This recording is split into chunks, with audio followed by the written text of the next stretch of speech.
hamjaknai kaijaknai hinai shabui hamjak mungo phemlogui fatar hasteo nukuni hamjak rokno tatlangai yaktun khlaio hunai koktoma kasaka Komlasagor Bidansabha Modupur Amjia koksil jamu Shofik Mia mungui shiklani shaka kami Modupur Brojendnagar Amjio Shofik Mia nukungni hamjak rokbai kotei kok shabui hamjak mungo phemlogui talangu fataro tei phalai riyo hunai koksil jamuni koktoma abahai samong hamia khlaio hunai koktoma khanabui shiring tongui manliya Hindu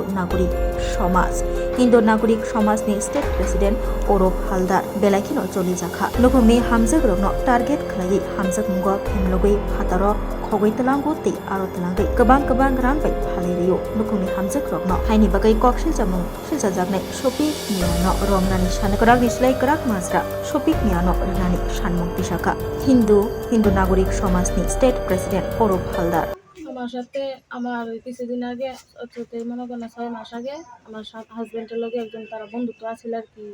এর নাম হচ্ছে শফিক মিয়া। বাড়ি মধুপুর হসপিটালে বসন্তনগর ধর আর কি। হে আমরা বাড়ি ঢুকছে হের লগে বন্ধুত্ব হয়েছিল। হের বউ বাচ্চা আছে আমিও জানি না, কেউ জানে না। তো হে আমার কইছে ফোন করে যে আমি এখন আইতাম আগরতলা আর কি। তো আইসি হের লগে আইসি বলতে হে আমার বাড়ি যেতে দিছে না, আটকে লিছে না আইসি করে আটকাইছিল। হে আমি প্রথম আসছিলাম, হে আমার লইয়া আমতলে আসছিল। এমপিকে গেছে জব রয়েছিল পরে বাড়ির মালিকে বাড়ি করে দিছে।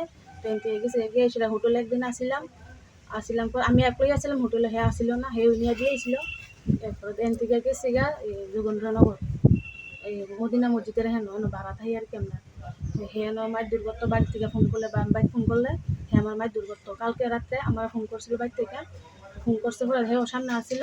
তারপর দেখে আমার তোর বাড়িতে ফোন করে তুই বাইর যেতে পারে, তুই যদি বাইর যা তুই যদি এদিকে বাইর যাস তাহলে তোর ফুলামানিরা মারুম আমি, তোর জামাইরা মারাম, তোর বাড়িঘর ফুরালাম, তোর চোদ্দ গোষ্ঠী যা আছে তোর মার বাড়ি ফুরাম, তোর আত্মীয় স্বজন যারা লাগো পাই তারা সব দূরে মারাম, সব দূরে ক্ষতি করাম। তুই বাইর থাকতে তুই বাইর থাকস কেমন আমি দেখাম। তো আমার নামে কেস মেস হইলেও সারে তুই আমার কেস করলো তো কদিন আটকাইব 6 মাস 1 বছর। এরপর বাইরের মধ্যে এরপর তুই বাইর থাকবি না। এরপরে কইছে তাবিজ করে পাগল করে ছাইড়া দিব রাস্তা। তখন হের কাছে আমার প্যান কার্ডটা আছে, আধার কার্ডটা আছে, মোবাইল আছে, হে রেখে দিয়েছি। একটা মেয়ে কিনেছে এরকম শফিক মিয়া নাম। মানে এমন ভাবে নেওয়ার উদ্দেশ্যটা কি বুঝছেন আপনি? হ্যাঁ প্রথম কইছে যে আমি এখন কোনো জামা করতে হয় আমার লইয়া যাবো গরমের লেগে। তো আমি হ্যাঁ কইতে হইতে আইসি আগরতলা আইসি পরে হ্যাঁ থেকে আমার নিচে গরমের লেগে পার্কে গেছে ঘুরাশিরা হ্যাঁ থেকে আমার লেগে দিছে না, হ্যাঁ হের জায়গা নিয়ে রেখে দিয়েছে আমার আটকে। কোথাও কি আপনাকে পাচার করার চিন্তাধারা আসছে শুনে? কোথাও আপনাকে পাচার করার চিন্তাধারা আসছে নি? বুঝতে পারছেন আজকে আপনি কই যাইতেছিলেন, মানে যাওয়ার উদ্দেশ্য আছিল? যাওয়ার উদ্দেশ্য আসছিল না, আমি আসছিলাম ভাড়া বাড়ির। তো কালকে বাড়ির থেকে ফোন করছিল পরে হে এ কথা লয়ে আমার কালকে মার দূর করছিল দুপুর। আপনি চেষ্টা করছেন বাড়িতে আসার জন্য? হ্যাঁ আমি বাড়িতে আইতাম পারি না হের লেগে। আপনি হিন্দু না মুসলিম? আমি হিন্দু, হে মুসলমান। আচ্ছা, তো আপনি বাড়ি থেকে বহুবার চেষ্টা করেছিলেন কি আসার জন্য? হ্যাঁ তো আসতে পারেন? হ্যাঁ দেয়া না ওনার লেগে। মারধর করছে কতদিন? হ্যাঁ দরজা লাগাই লাগে মারতো না। ওই যে বাড়িতে থাকতেন ওরা দেখতো না? হেরা তো অনেক সময় বাড়ি থাকলে হে কষ্ট হইতো না, হেরা দেখলো হেরা আয় না। আপনাদের পাচার করার উদ্দেশ্যে সে চিন্তাধারা করছে আপনি জানতেন না? আপনি কি চান? আমি তো জানতাম না। হে আমার এটা আপনি এখন কি চান? আমি দূরে আমি বাড়ি ফিরে যেতাম কাছে। আচ্ছা, আর ওর বিরুদ্ধে কোনো এই যে একটা গৃহবধূ, ওর 2টা সন্তান আছে, ওর স্বামী অত্যন্ত দরিদ্র সীমার নিচে বসবাস করে, দিন রোজগার করে যা উপার্জন হয় তা নিয়ে সংসার করে। তার সঙ্গে ওই গৃহবধূর বাবার বাড়িতে একদিন যাওয়ার পরে শফিক মিয়া নামে এই মধুপুরের বাসিন্দা, সে তার 2টি বিয়ে করার পরেও তার ছেলে সন্তান থাকা সত্ত্বেও সে এই গৃহবধূ ছাড়াও আরও 2টো হিন্দু মেয়েকে এবং গৃহবধূকে নিয়ে বেঙ্গালুরে দেহ ব্যবসাতে লাগিয়েছে। এই ধরনের তথ্য আমরা এলাকাবাসী থেকে জানতে পারি এবং এই গৃহবধূর কাছ থেকেও জানতে পারি এবং ওর স্বামীও বলেছে। দেখুন, এই স্বামীর সঙ্গে বন্ধুত্ব পেতে তার বাড়িতে আসার পরে এমন একটা বিশ্বাস অর্জন করে এই গৃহবধূটাকে নাকি আগরতলা ঘোরাতে নিয়ে যাবে। স্বামী উদার মনে বলেছে হয় যাও। তখন যাওয়ার সাথে সাথে তাকে আটকে রাখে। এই আটকে রাখার প্রায় 8 মাস আজকে। কিন্তু যখনই বলে সে বাড়িতে চলে যাবে তাকে মারধর করে, প্রচণ্ড আঘাত করে, রক্তাক্ত করে বিভিন্ন সময় হাসপাতালও দেখায়, কিন্তু কোনো বাড়িতে যখন গিয়ে সে হিন্দু গৃহবধূ এই কথাটা বলার আগেই তার পাশে কোনো না কোনো তার গুপ্তচর পাশে রাখে যাতে করে তার আসল রহস্য প্রকাশ না করতে পারে। এই ধরনের ঘটনা শুধু মধুপুরে নয়, সারা ত্রিপুরাতেই এই ধরনের বিচ্ছিন্ন না, এটা পরিকল্পনা ঘটনা চলছে।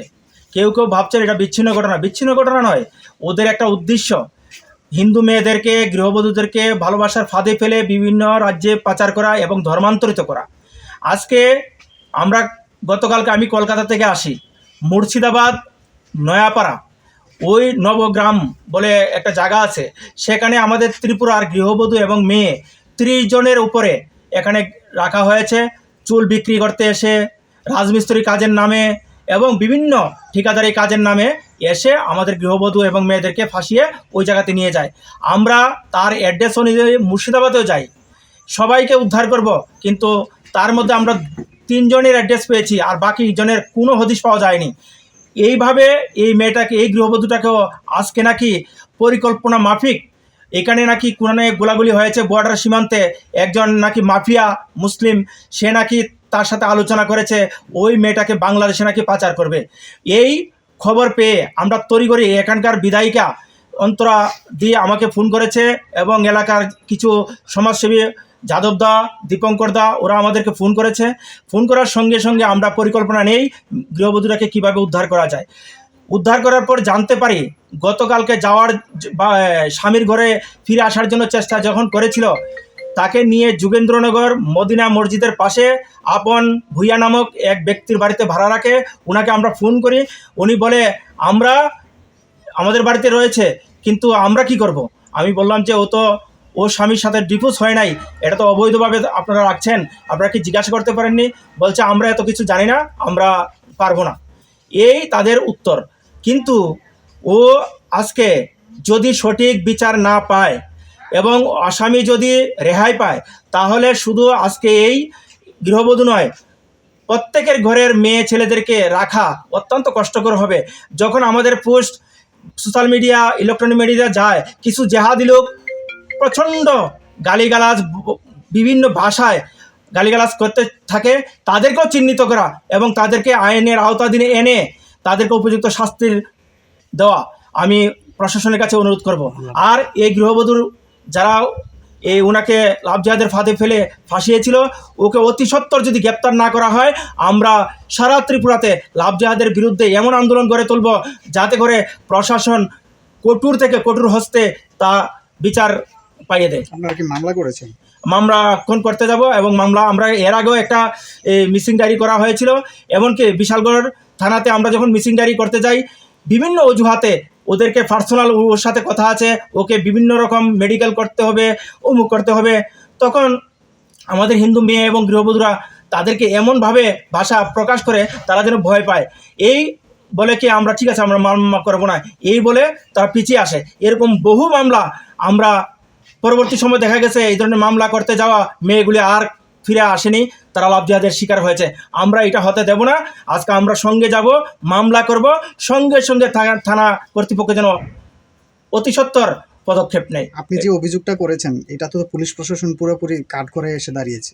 পুলিশ প্রশাসন কাঠগড়ায় নয়, কিছু কতিপয় পুলিশ আধিকারিক এবং পুলিশ কর্মী তারা এই ধরনের আসামির পক্ষে আলোচনার মাধ্যমে এই ধরনের কেসগুলিকে হালকা করে, এবং রাজনৈতিক কিছু নেতৃত্ব রয়েছে যারা রাজনৈতিক ভোটের আশায় আমাদের হিন্দু মেয়ে এবং গৃহবধূকে লাভ জেহাদের হাত থেকে মুক্তি পাওয়ার জন্য আমাদের সহযোগিতাও নিয়ে না, তারাও কোনো চেষ্টা করেন না। তাদের বিরুদ্ধে আমরা পদক্ষেপ নেব। এই গৃহবধূকে আজকে আপনারা করতে আমরা উদ্ধার করেছি আজকে এই বরতলা থেকে। আমরা যোগেন্দ্রনগর যখন যাওয়ার উদ্দেশ্যে রওনা দিয়েছি, আমাদের কর্মকাণ্ড দেখে ওরা ভয় পেয়ে অতি সত্বর গৃহবধূকে ছেড়ে দেয়। Shape your future with technology at NALED Agartala. Under NALED, deemed to be University of Ministry of Electronics and IT, Government of India. Admissions for the 2026 to 27 academic session is going on. Choose from industry-focused programs including Diploma in Computer Science and Electronics Engineering, BCA, BTech in Computer Science and MTech in Data Engineering. Experience modern learning with advanced labs, expert faculty, paid internships, placement assistance, startup support, transport facility, and hostels for boys and girls. Tuition fees are free for SC and ST candidates. For enquiries, contact 0381 239 1010 or 8794 822 459.